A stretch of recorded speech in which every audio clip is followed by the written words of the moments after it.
Hello and welcome to JGC Byte-Sized, small snippets of information to create extra content for your games. In this issue we're going to add a start screen and a game over screen to a fairly simple game. It's our Keepy Uppy template. There's a link in the description below. Now the player just suddenly starts the game when they click the green flag, so we're going to give them a little bit of instruction at the start and some information on how to restart when they lose. So I've created two additional backgrounds here as well as the one we play on. A start screen, which has got the instructions on how to play, and a game over screen, which tells the players how to restart the game when they've finished.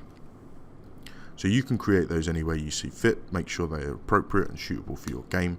Something that looks good wouldn't hurt as well. Now we're going to use a lot of triggers on this game, ones that determine what happens when the background switches. So we're going to start the game when green flag clicked by switching to our start screen background.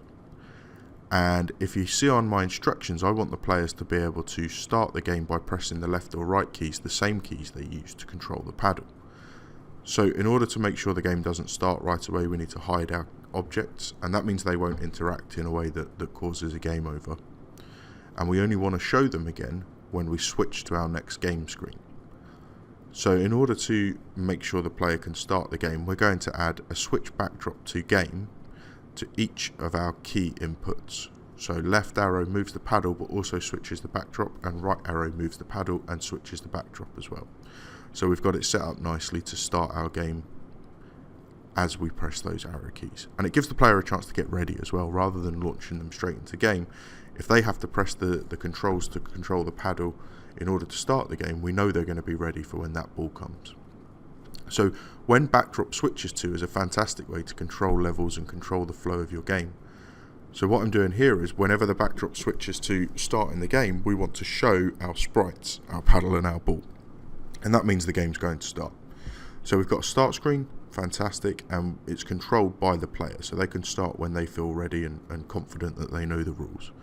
Now we need a game over screen, so it doesn't just look like it's frozen when the player loses.